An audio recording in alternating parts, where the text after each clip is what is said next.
নমস্কার সবাইকে। এই কদিন ধরে আমার ইউটিউব চ্যানেলে কিছু শর্টস ভিডিও গেছে, যেগুলো হচ্ছে জামা কাপড় সংক্রান্ত, কুর্তি আর শাড়ির কালেকশন নিয়ে, কিন্তু কখনো আমি সামনাসামনি আমার ইন্ট্রোডাকশন ভিডিও করিনি। তো এই আজকে ফার্স্ট টাইম আমার ইউটিউব চ্যানেলে আমি আমার ইন্ট্রোডাকশন ভিডিও করতে চলেছি। প্রথমেই বলি, আমার নাম দেবলীনা চক্রবর্তী। আমার একটা ইউটিউব চ্যানেল আছে যার নাম আড্ডা উইথ দেবলীনা।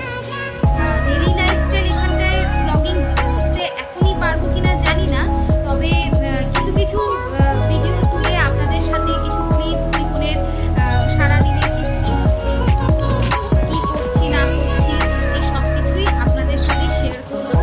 এবং আমার একটা ছোট্ট আউটলেট আছে যার নাম হচ্ছে অঙ্গশ্রী। সবে নতুন এই রাস্তায় পথ চলা শুরু করেছি।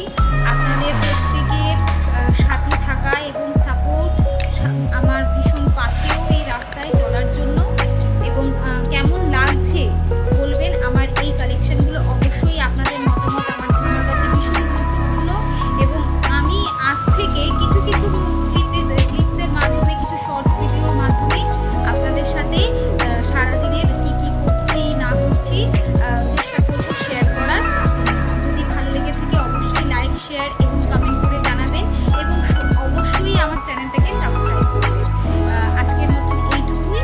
আমি এখনো পর্যন্ত খুব ভালো কিছু শিখে উঠতে পারিনি, তবে আস্তে আস্তে শেখার চেষ্টা করছি, জানার চেষ্টা করছি। জীবনে তো সব কিছু জানা যায় না, তবে হ্যাঁ, ইচ্ছা থাকলে উপায় হয়। ইচ্ছাটা আছে যাতে আমি শিখতে পারি, এবং আপনারা তো আছেন আমাকে গাইড করার জন্য। অবশ্যই গাইড করবেন, আমি চেষ্টা করবো সেই গাইডেন্সগুলো দিয়ে জীবনে আরও এগিয়ে চলার। আমার সম্পর্কে যদি কিছু বলার হয়, আমার 2020-তে বিয়ে হয়েছে, লাভ ম্যারেজ। আমি একই পাড়ায় বিয়ে করেছি, আমি সেই পাড়ারই মেয়ে এবং সেই পাড়ারই বউ। আমি আমার পুরো পরিবারকে নিয়ে একসাথে চলতে ভালোবাসি, সবার সাথে আড্ডা মারতে ভালোবাসি এবং ভীষণ কথা বলতে ভালোবাসি। তাই গল্প করার একটা মাধ্যম এখনকার দিনে সোশ্যাল মিডিয়া তো অবশ্যই, কিন্তু ইউটিউবটাও এখন প্রথম সারিতেই যাচ্ছে। তাই ভীষণভাবে আপনাদের সাথে গল্প করার জন্য, আপনাদের সাথে কানেক্ট হওয়ার জন্য এবং বন্ধুত্বপূর্ণ সম্পর্কটাকে তৈরি করার জন্য আমি নিজের হাতটা এগোলাম। আপনারাও প্লিজ হাতটা এগোবেন এবং আমার সাথে থাকবেন। আপনাদের মতামত অবশ্যই জানাবেন।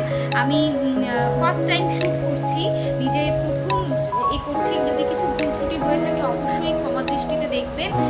আজকের মতন আসছি আবার।